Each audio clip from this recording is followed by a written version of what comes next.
Hey everyone, welcome back to Cards in the Wall. I hope everyone out there had a Happy New Year and a Merry Christmas or whatever you celebrate, a happy holiday season. And this first video of 2025, we're going to take a look at some Diecasts, and this is kind of a lead into next week's video. So let's go ahead and get into it. Like I said, this is, normally a NASCAR and racing card channel, but every now and again I like to pick up some Diecasts, and I did so since the last time we saw you in a video. So the first one here, this finally came in. This is the NASCAR that raced at Le Mans in 2023. So put together by Hendrick Motorsports and Chevy there. This finally came in. You'll see here, there it says 24 NASCAR Next Gen Garage 56 Camaro. So there you go. That was the 24 hours of Le Mans Garage 56 effort, which was really cool. Turned a lot of heads at Le Mans. They're used to racing, the prototypes and GT3 cars around the world. But this was a sight and a sound to behold for them, I'm sure. So I think I got this off of Hendrick's website. And, it took them a while. This is not a diecast per se. I think this is actually like a resin model like they do with the sports car models. Good grief. I've yet to take this out, so I kind of wanted to just take it out here and get a closer look here. So it comes like in that plastic protective shell. We have a plastic hard box that it comes in here too. Done by TSM Model. So let's go ahead and pop this open. So can we? Yeah, there's some stickers there. Hang on, let me get my knife here and just see if I can pop that open real quick. Let's see here. Wow, that is really... Maybe I need to get a sharper knife. Let's see. Oh, that was the bottom piece. Get that part there. I saw somebody else do a review of this on YouTube, and it came damaged. Now this one's smaller. This is like the, what is this, 143rd? Wow, that has quite a smell. This is definitely a resin model. It has quite a smell when you, smells like kind of like fresh spray paint almost. But yeah, there's a up close look at the model there. This is the raced version. So it's got all of the tire debris from racing 24 hours. There was also some rain during that race. So a lot of the dirt from the track and whatnot also got kicked up onto the car itself. So that is also captured here. A lot more aerodynamics. I think I heard it was twice the aero of the normal NASCARs that they race with NASCAR regulations. But Garage 56 is a experimental class, so they were kind of allowed to do things a little bit different. So yeah, that's the first diecast, if you will, model pickup. So the next one is I drove up to Mooresville, and I went to an antique mall up there and stopped at booth 34. So this was a famous like diecast retailer in the area. He's got a booth set up in the Mooresville area there, and these are the diecasts that I got.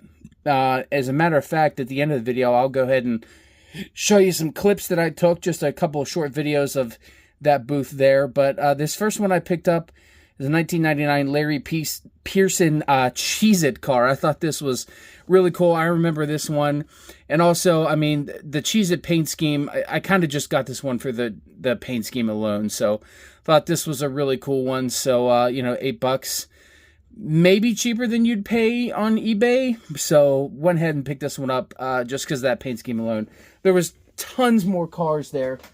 And I did come away with a couple more, but that was the largest one that I picked up, the 24 scale. A couple other ones here I got. So this was the Craftsman Super Truck Series, PJ Jones. I picked this one up again just kind of for the awesome paint scheme there. It's got the black and the neon orange.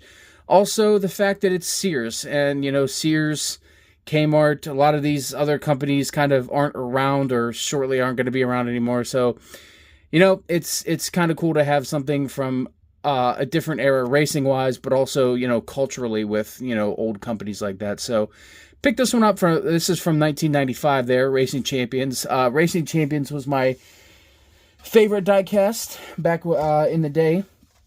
Continuing with Racing Champions, 1997, Ricky Rudd, the old Tide car. This is one of the all-time great paint schemes for me, in my opinion, I'd say, throughout the years and the decades that Tide ran the primary car scheme. I thought this was a great looking one. And I always used to like how these cars came with the pedal stool and the card. So that's pretty cool. Picked this one up as well.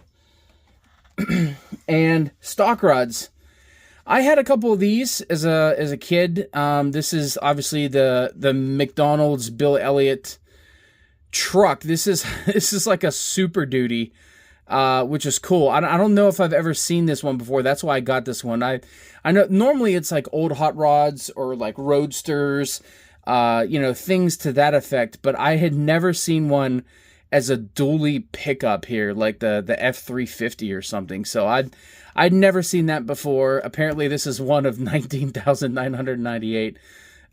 So yeah, I thought that was actually really cool. I'd never seen one like that. Oh, it is an F350. Sorry. I'm sitting here looking at the actual diecast. I didn't even notice this part right away. So yeah, I thought this was a really cool one. So picked that one up. A couple more Racing Champion diecasts here that I thought were really cool. So I picked up the Hutch Strickland Circuit City cars. So these were really great. This is 1996 and here's 1998 again. Pretty great. You can see this one, I guess, had a $1.97 Walmart sticker on, and booth 34 was selling it for $2. So thought that was pretty cool. But you may notice that there's no card behind here. And that will be addressed in next week's video. So if you want to know where those went and why I opened these up, make sure to tune in next week. But there's two Hutch Strickland ones. There's also this one here, an old Racing Champions diecast. This one was of Hutch Strickland's early days. So this was from, what is it, 92 or 93? Let's see here.